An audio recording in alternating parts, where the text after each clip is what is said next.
Jaluk mik. Iki mesti kok saya lemes to rumangsaku. Rumangsa wis duwe kok nyilih aku ya krono. Apane? Mik to. Oh ya, lek dijalke ta. Ah iya. Sing seneng nggonku kok ya.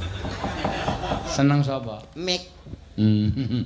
Iya, iki Pak. Marai ra ngantuk. Apane? Mik. Mik kok marai ra ngantuk ing apa? Coffee mik. Ah iya. Anjir. Sedurung kopi iki marai ora ngantuk. Ora ngantuk. Kadang kala ya iso dicampur barang sing marai ngantuk. Nggih. Ning marai ora iso nikmat.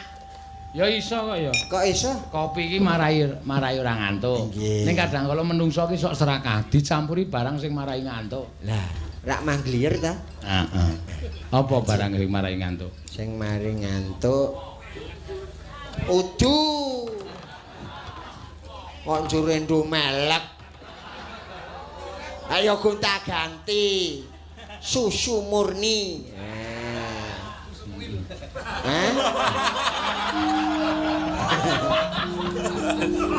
Suwe-suwe do cerdas ya. Nek bangsa kaya ngono. Ya, nderek Mang Ayu Bagio. Tanggap Parso desa ngendi, Mbak Siana? Triwidadi. Nah, ingkang kaping? Mboten mangertos. Lho, lah kowe iki salahe nang kono kuwi. Mboten salah, Mas. Kula wau nggih dikandhani ning kepinten nggih, ngoten. Namung dikandhani Triwidadi niku rumiyin kelurahan telu dadekke siji. Oh. Dadi sakniki dadi Triwidadi. Kelurahan telu iki ngendi wae? Oh, kadang, Mas. Niku wonten 3. Karangkabolotan. Kowe ora sembrono lho, ya ngrungokke tenan lho. Nggih namung ngoten menika. Oh, kelurahan telu dadi siji. Dadi siji. Menika berdirinipun Bardur Setut.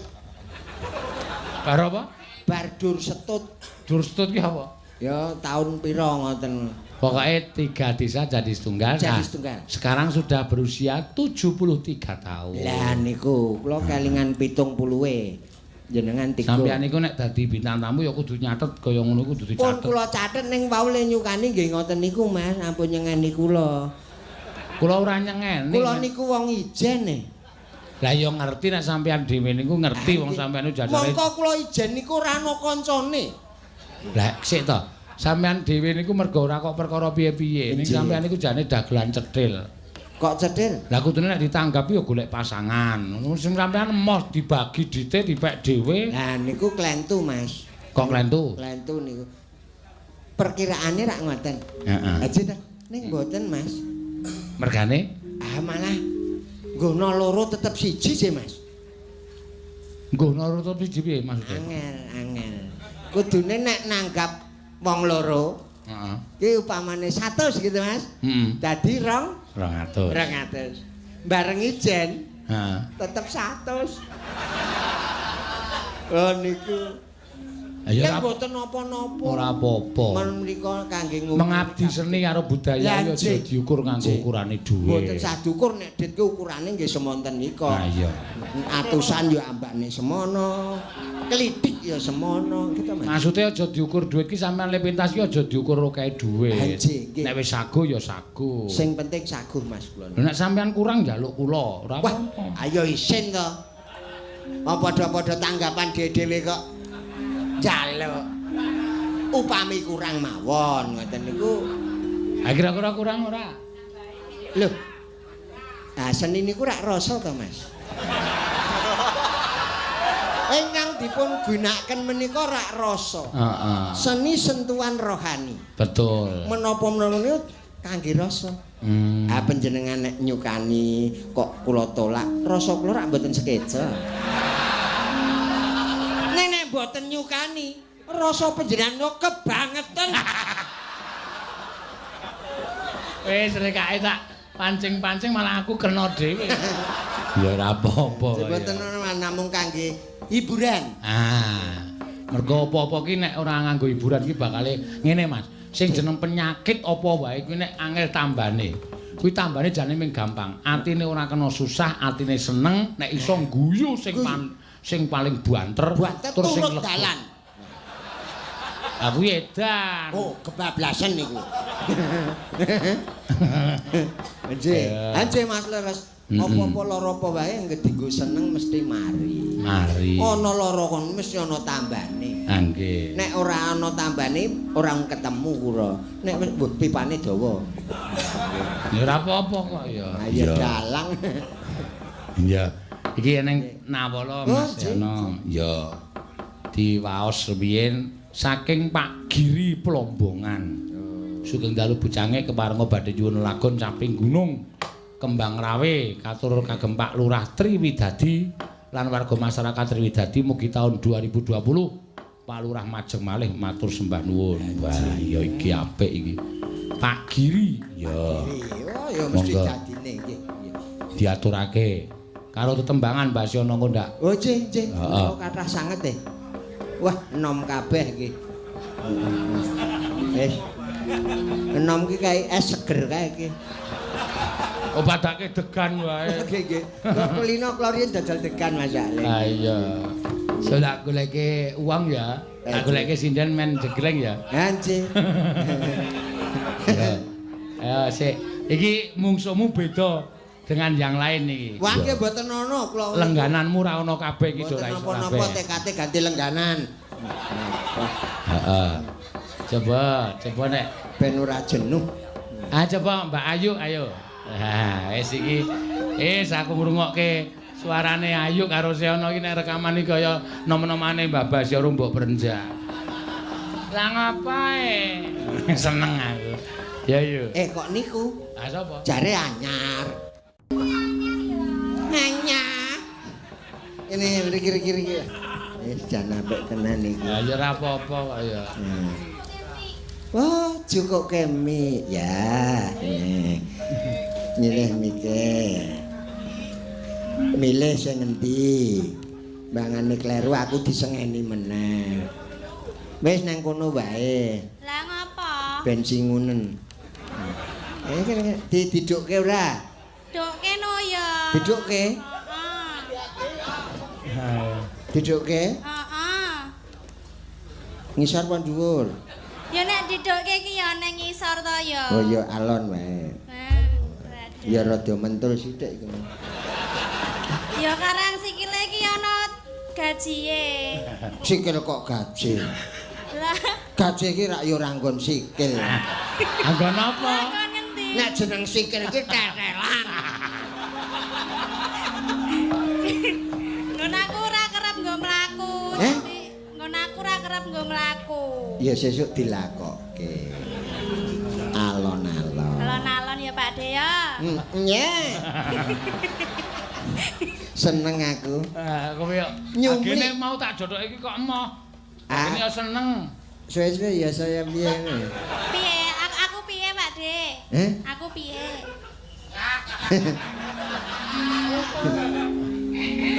Saya suwe saya lemu busana tata riase iki saya apik. Ayu kowe. Aku tak ayu. Ayu. Mbok biyen-biyen wis kok ya kedisikan si Keswan. Ora kaya mbiyen-mbiyen gayo ayu ki kayamu ya apa? Awang omah mung kari kompor tok. Tiras nggo pecel lele kobongan iki kok. Duwemu apa Pak? Senajan kompor rak marai panas. Nah, Apa-apa ati iki nek dingin ora kelakon. Nek ati panas semangat ya ora yuk. Heeh. Lah iya. Kok ya etuk muntir ngono. Ning wis jodoh kuwi ora muntir, ora bengkong ya ta? Ning tresno kinestrane apa kuwi? Piye le ngomong ki piye mbok dibenake sik kene omongan ki ya. dibenake apane? Telung benakno yo. Tutuke. Tak benake. Heeh. Moh teles. Teles. Teles? Heeh. Tak lapis sik.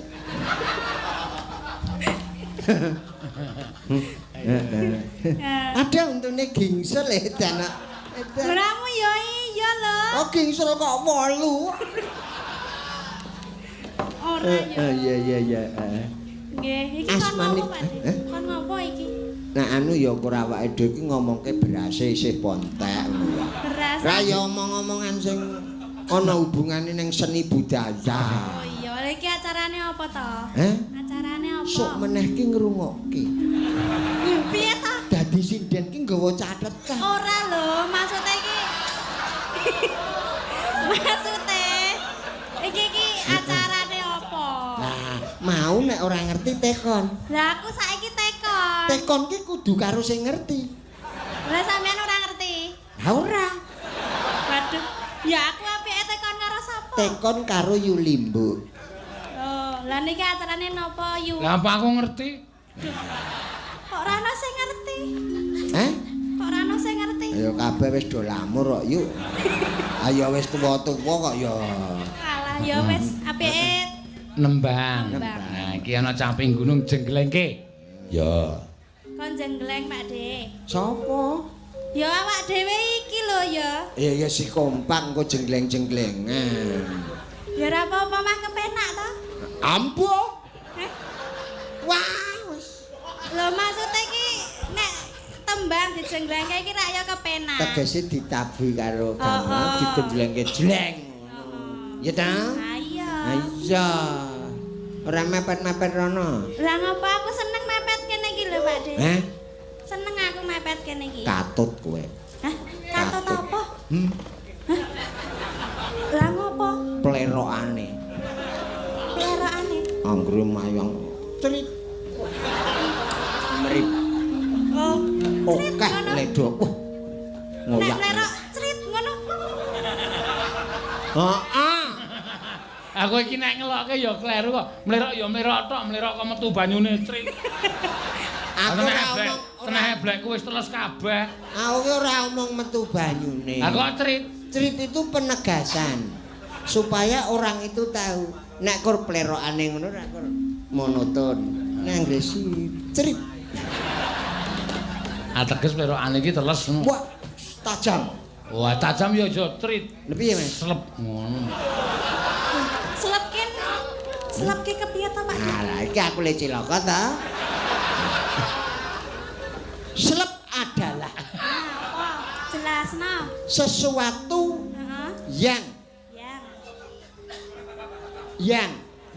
Yang apa? Nesep ngono.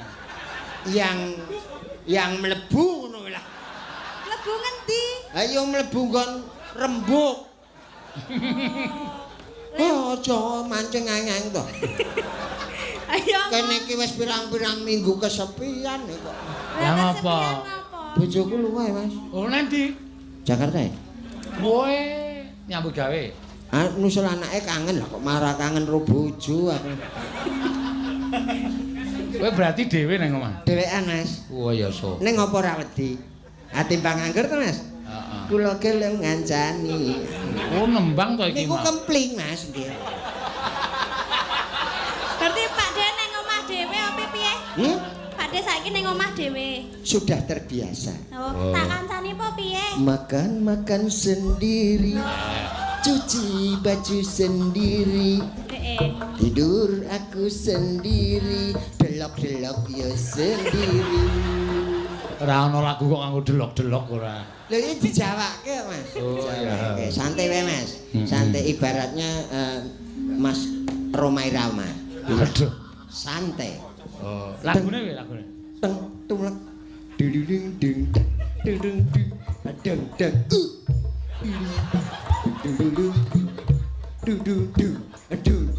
Santai. Du.